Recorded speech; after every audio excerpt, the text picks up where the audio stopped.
जिंदाबाद जिंदाबाद।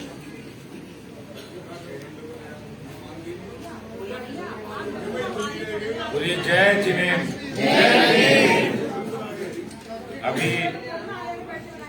अभी चक्रेश जी, आदरणीय चक्रेश जैन जी बता रहे थे,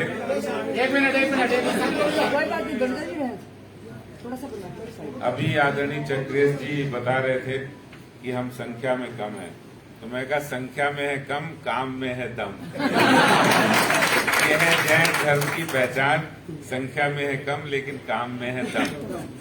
और आप सबको पता है हमारे जो गृह मंत्री जी हैं जो गुजरात से माननीय अमित शाह जी, वो भी जैन धर्म मतावलंबी हैं और किस तरह वो किस क्वालिटी का काम कर रहे हैं, इससे पहचान आती है कि जो महावीर स्वामी की शिक्षा है वो वास्तव में कितनी उपयोगी है और उसको भारत के अंदर कितनी मान्यता मिली है।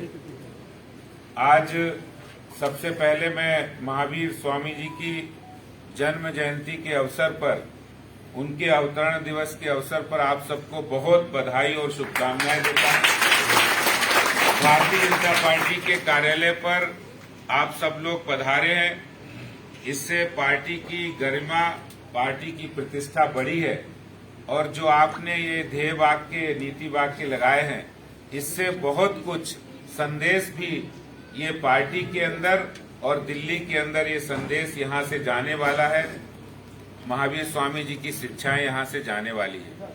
आज के इस कार्यक्रम में उपस्थित पार्टी के संगठन महामंत्री आदरणीय सिद्धार्थन जी और इस आयोजन के जो संयोजक हैं हमारे पार्टी के नेता श्री पंकज जैन जी, हमारे महामंत्री दिनेश प्रताप सिंह जी और जैन समाज दिल्ली के अध्यक्ष बहुत ही वरिष्ठ नेता आदरणीय श्री चक्रेश जैन जी, श्री सत्यभूषण जैन जी और श्री आदरणीय श्री ऋषभ चंद जैन जी, पंकज जी, अभी निर्मल जी ने बोला जो पूर्व में मेयर रहे हैं, और प्रवीण जैन जी, हमारे यहाँ पर पार्टी की प्रवक्ता सारिका जी हैं, हमारी बहुत सारे यहाँ निगम पार्षद हैं, अंजू जी हैं, नाम लेंगे तो बहुत सारा समय लगेगा, लेकिन बहुत सारे समाज के बहुत प्रतिष्ठित और समाज के आगे रहने वाले सभी कार्यकर्ता यहाँ पर मौजूद हैं।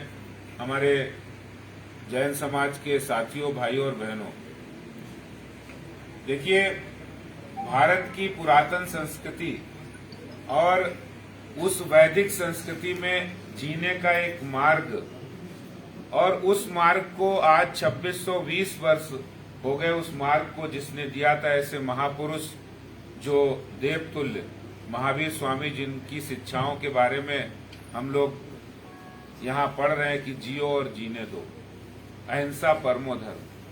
और शायद ये उस समय उन्होंने ये बात कही थी उस समय जब हिंसा का तांडव पूरे देश में चल रहा था, जब चारों तरफ निराशा का वातावरण था, सब लोग अपने अपने तक ही सीमित हो गए थे।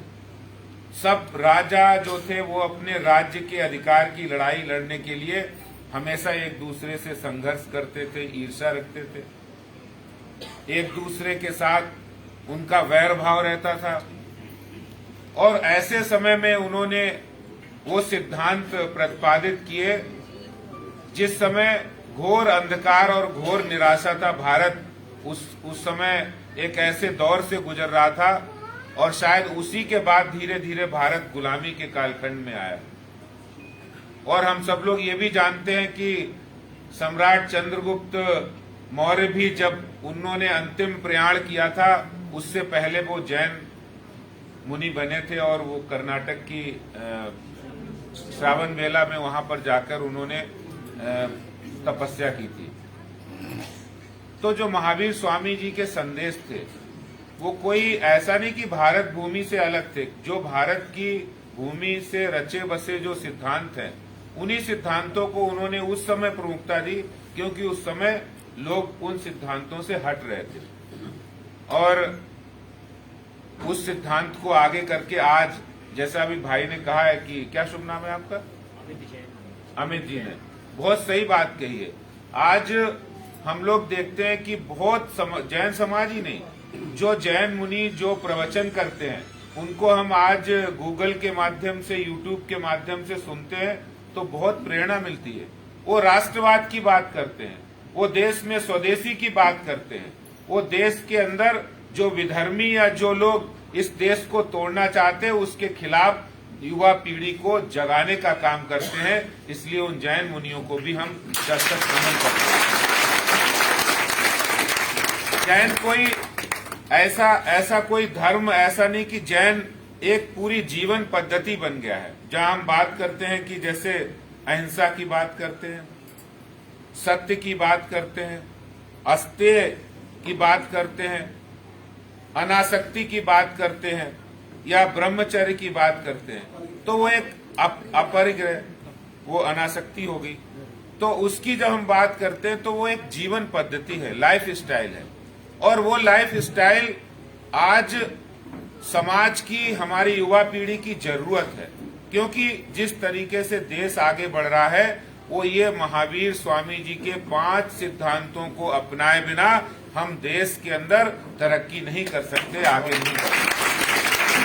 और शायद इसका जीता जागता उदाहरण अगर हम देखें तो हमारे देश में गुजरात प्रांत है, वहाँ बहुत बड़ी संख्या में न सिर्फ जैन समाज के फॉलोअर्स रहते हैं, समाज धर्म को मानने वाले रहते हैं, बल्कि जो और भी हैं वो भी उससे प्रभावित हैं और आज उसी विचारधारा पर चलकर गुजरात ने बहुत सारी तरक्की की है। महावीर स्वामी जी के सिद्धांतों का पालन करके उन्होंने अपने जीवन में उतारा।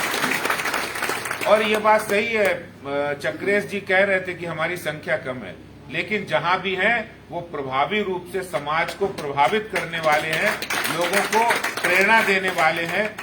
कहते कि दान करना है, सच्चाई के साथ अपना काम करना है, ईमानदारी के साथ अपना व्यवसाय करना है और परिश्रम करना है। ये बात निर्मल जी ने सही की। अहिंसा का मतलब हम कायर नहीं है, अहिंसा का मतलब है हम शांतिपूर्ण ढंग से एक सकारात्मक भाव से प्रगति के पथ पर बढ़ रहे हैं, जो प्रगति का पथ जीवन की ऊंचाइयों के साथ ले जाकर हमें उस परमपिता परमात्मा से भी मिलवाने का काम, मोक्ष दिलाने का काम भी करता है। तो वही जो भगवान श्री कृष्ण जी ने गीता का संदेश दिया था, उसी अनासक्ति के भाव से, उसी कर्म के भाव से कि उस कर्म को करते हुए भी ईश्वर के साथ हम कैसे अपना तारतम्य बिठाएं और कर्म करते हुए इस पृथ्वी पर, इस समाज के अंदर, समाज के बुराइयों को कैसे हम दूर करें। एक हमें नोट पंकज जी ने दिया है, हालांकि पढ़ूंगा तो बहुत सारा समय है, लेकिन उन सब बातों को आप सब लोग जानते ही हैं। इसका जो सबसे अच्छा हमें ये लगा कि सबसे आखिरी में जिन जो बातों का इसमें जिक्र है कि सत्य, अहिंसा और त्याग पर आधारित भगवान महावीर का तपस्वी जीवन व उनकी शिक्षाएं हमें धर्म के मार्ग पर चलकर मानवता की सेवा करने की प्रेरणा देती है। मानस देह पाकर भी हमने मानवता परोपकार का हनन किया तो मानव जीवन व्यर्थ है। यही मानव जीवन का सार है। हर एक जीवित प्राणी के प्रति दया रखो, घृणा से विनाश होता है।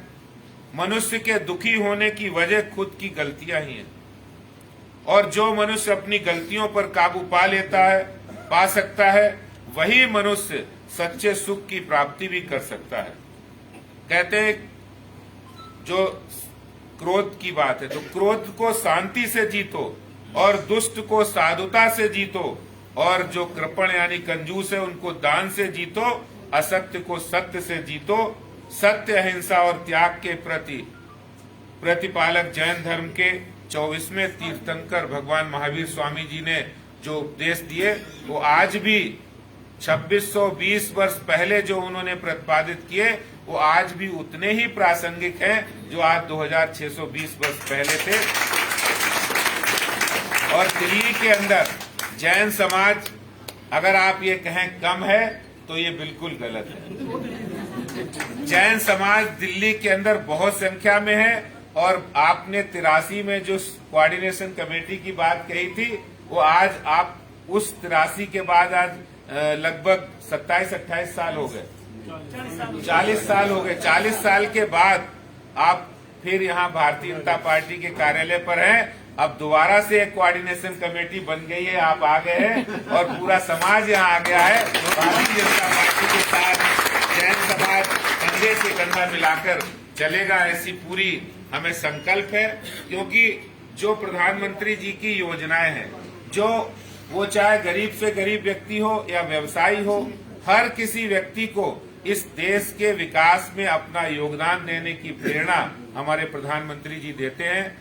और वही बात जो महावीर स्वामी जी ने कही है, वही बात वो कहते हैं, सबका साथ सबका विकास, सबका विश्वास और सबका प्रयास। जो सर्वोदय कह रहा है वही बात हमारे प्रधानमंत्री जी कह रहे हैं। जो महावीर स्वामी जी की शिक्षाएं हैं उसी को हमारे प्रधानमंत्री जी आगे ले जा रहे हैं। तो मैं समझता हूं कि उन्हीं के जो उद्देश्य थे, उनके जो सिद्धांत थे, उनको सही रूप में प्रतिपादित करने का काम, उसको सही रूप में नीचे तक ले जाने का काम हमारे देश के प्रधानमंत्री जी कर रहे हैं। तो पूरे जैन समाज को, पूरे देश को, पूरी दिल्ली को और आप सब यहाँ आए, इसका मैं आपको बहुत अभिनंदन करता हूँ, स्वागत करता हूँ। महावीर स्वामी जी के जन्म जयंती के अवसर पर आपको बधाई देता हूँ। इतना अच्छा और सुंदर कार्यक्रम किया, पार्टी के कार्यालय में आकर आपने कार्यालय को पवित्र किया। महावीर स्वामी जी के वचन यहाँ सुनने को मिले उनका, और जो आपने भी नमो अरिहंतना नमोकार मंत्र जो कहा, उससे ये पूरा कार्यालय गुंजायमान हो गया, पवित्र हो गया है। आपका बहुत बहुत धन्यवाद।